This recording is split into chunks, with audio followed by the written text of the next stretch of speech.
ಮಾಡ್ತೀರಿ? ಅದು ನೀರಿನ ಅಂದಾಜು ನೋಡ್ಕೊಂಡು 1 ಎಕರೆ ಮಾಡ್ತೇವ್ರಿ, ಒಂದು 2 ಎಕರೆ ಮಾಡ್ತೇವ್ರಿ. ಹ್ಞೂ ರೀ, ಒಂದು 1.5 ಬಿಗೆ ಬಡಿದೇವ್ರಿ.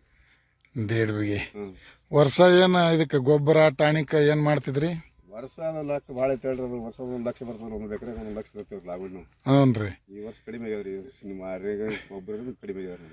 ನಾವೇನು ನಿಮ್ಗೆ ಆರ್ಗ್ಯಾನಿಕ್ ಗೊಬ್ಬರ ಟಾಣಿಕ ಕೊಟ್ಟಿದ್ದೆವು, ಭಾಳ ನಿಮ್ಗೆ ಖರ್ಚು ಕಮ್ಮಿ ಆಗ್ಯದ, ಹ್ಞೂ ಮಾಲು ಚಲೋ ಬಿದ್ದವು. ಮಾಲು ಚಲೋ ಬಿದ್ದವು, ಹ್ಞೂ ಗಿಡನೂ ಭಾಳ ಹೆಲ್ದಿ ಬಂದವಲ್ರಿ? ಗಿಡನು ಪರಿಚಯಕ್ಕೆ ಹತ್ರ ಬಂದವ್ರಿ. ಗಿಡನು ಹಾಂ, ಅದಕ್ಕೆ ವರ್ಷ ಕಾಯಿನೇ ಇದ್ರಿ. ಅದಕ್ಕೆ ಹಾಂ ರೀ, ತುದಿತನ ಕಾಯಿನೇ ಇದ್ರಿ ಬರೀ ಬಡ್ಡಿ ಹಿಡ್ದು. ಹ್ಞೂ ಬಡ್ಡಿ ಹಿಡ್ಕೊಂಡು ಕಾಯಿ ಚಲೋ ಆಗ್ಯದ ನೋಡಿ. ಹಾಂ ಹಾಂ.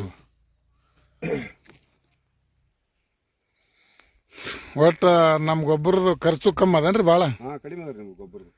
ಇವು ಆರ್ಗ್ಯಾನಿಕ್ ಇದು ಗೊಬ್ಬರ ಕಮ್ಮಿ ಆಗೋದಿಲ್ಲ ರೀ. ಇದು ಗೌರ್ಮೆಂಟ್ ಗೊಬ್ಬರಗಳು ಹೆಚ್ಚಾಗೋದಿರಿ, ಹೆಚ್ಚಾತಾವ್ರಿ. ಇನ್ನು ಮುಂದೆ ಮತ್ತೆ ಎಲ್ಲ ನಿಮ್ಮ ಊರಾಗಿನ ರೈತರಿಗೆ ಕೂಡಿಸಿದು ತೋರಿಸಿದ್ರೆ ಅಂದ್ರೆ ಎಲ್ಲರೂ ಇದೇ ಮಾಡ್ಕೊತ ಹೋಗ್ಬಿಡ್ತಾರೆ ರೀ. ಹಾಂ ಹೇಳಿದೇವ್ರಿ ಈಗ ರೈತರಿಗೆ, ಹಿಂಗೆ ಒಂದ ನೋಡ್ಕೊಂಡು ನಮ್ಮ ಕಡೆ ಆರ್ಗ್ಯಾನಿಕ್ ಚಾಲು ಮಾಡಿದೆ ಅಂತ ಹೇಳಿ. ಹ್ಞೂ ರೀ, ಹೌದಲ್ರಿ? ಇನ್ನೊಂದು ಸಲ ಅದೇ ಮಾಡ್ತೇವಲ್ಲ ನಾವು. ಅಲ್ಲ ಅಲ್ಲಾಗತ್ತಾರನ್ರಿ? ಹಾಂ ಹ್ಞೂ ಹ್ಞೂ ರೀ. ಹ್ಞೂ ನಮಸ್ಕಾರ.